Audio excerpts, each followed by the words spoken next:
बोलिए शिव शंकर भगवान की जय।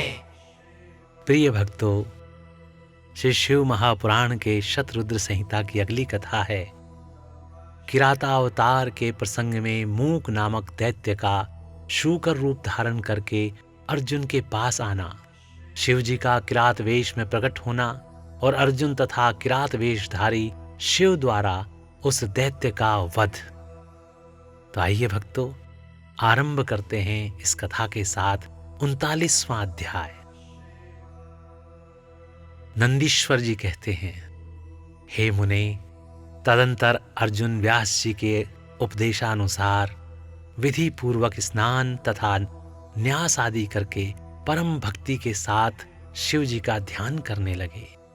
उस समय वे एक श्रेष्ठ मुनि की भांति एक ही पैर के बल पर खड़े हो सूर्य की ओर एकाग्र दृष्टि करके खड़े खड़े मंत्र जप कर रहे थे। इस प्रकार वे परम प्रेम पूर्वक मन ही मन शिव जी का स्मरण करके शंभु के सर्वोत्कृष्ट पंचाक्षर मंत्र का जप करते हुए घोर तप करने लगे।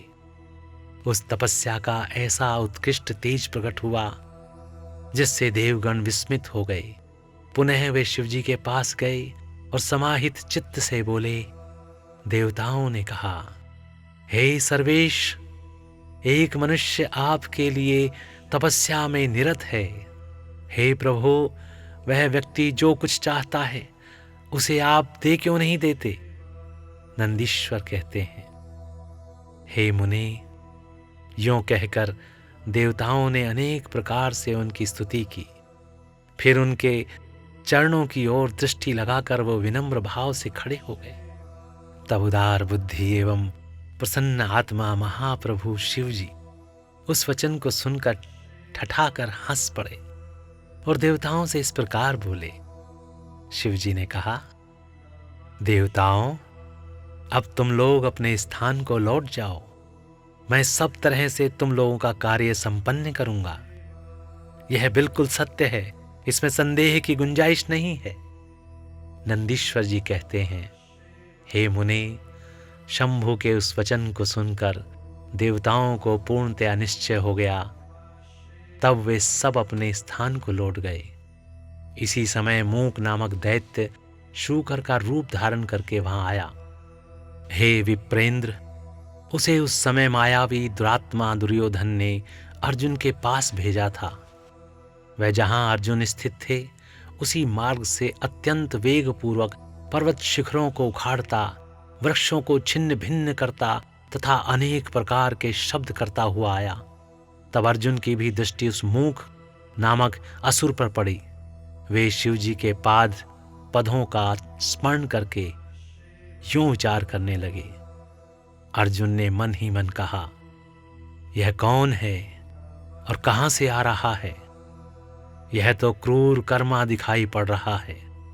निश्चय ही यह मेरा अनिष्ट करने के लिए आ रहा है।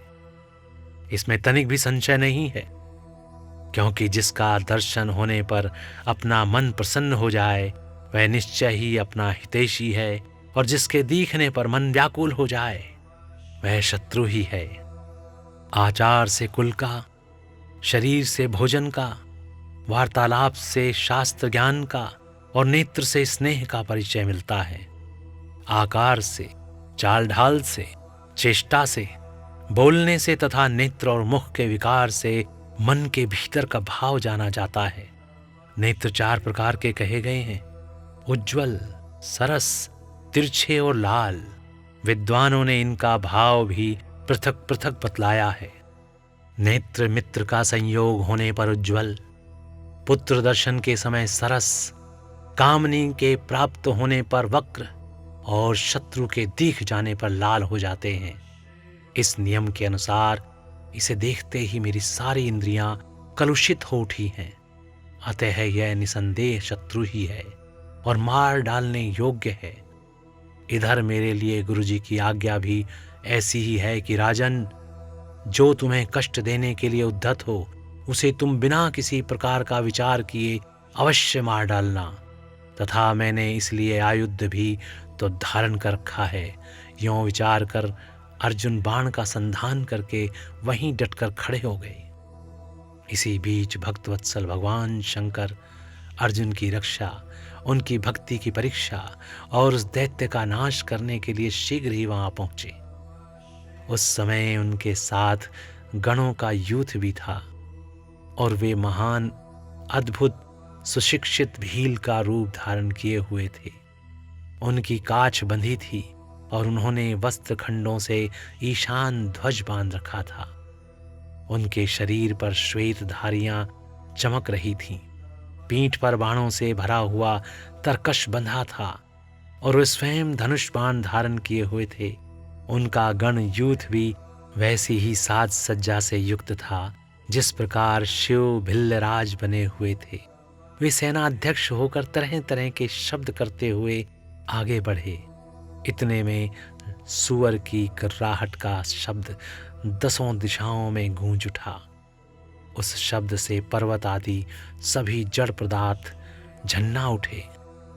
तब उस अवेचर के शब्द से घबराकर अर्जुन सोचने लगे, अहो, क्या ये भगवान शिव तो नहीं है जो यहाँ शुभ करने के लिए पधारे हैं? क्योंकि मैंने पहले से ही ऐसा सुन रखा है। पुनः श्री कृष्ण और व्यास जी ने भी ऐसा ही कहा है तथा देवताओं ने भी बारंबार स्मरण करके ऐसी ही घोषणा की है कि शिव जी कल्याणकर्ता और सुखदाता हैं। वे मुक्ति प्रदान करने के कारण मुक्तिदाता कहे जाते हैं। उनका नाम स्मरण करने से मनुष्यों का निश्चय ही कल्याण होता है। जो लोग सर्वभाव से उनका भजन करते हैं उन्हें स्वप्न में भी दुख का दर्शन नहीं होता। यदि कदाचित कुछ दुख आ ही जाता है तो उसे कर्म जनित समझना चाहिए। जो भी बहुत की आशंका होने पर भी थोड़ा होता है अथवा उसे विशेष रूप से प्रारब्ध का ही दोष मानना चाहिए। अथवा कभी कभी भगवान शंकर अपनी इच्छा से थोड़ा सा अधिक दुख भुगता कर फिर निसंदेह उसे दूर कर देते हैं। वे विषयों को अमृत और अमृत को विष बना देते हैं। यों जैसी उनकी इच्छा होती है वैसा वे करते हैं। भला उन समर्थ को कौन मना कर सकता है? अन्यान्य प्राचीन भक्तों की भी ऐसी ही धारणा थी। अतः भावी भक्तों को सदा इसी विचार पर अपने मन को स्थिर रखना चाहिए। लक्ष्मी रहे अथवा चली जाए, मृत्यु आंखों के सामने ही क्यों ना उपस्थित हो जाए, लोग निंदा करें अथवा प्रशंसा, परंतु शिव भक्ति से दुखों का विनाश होता ही है।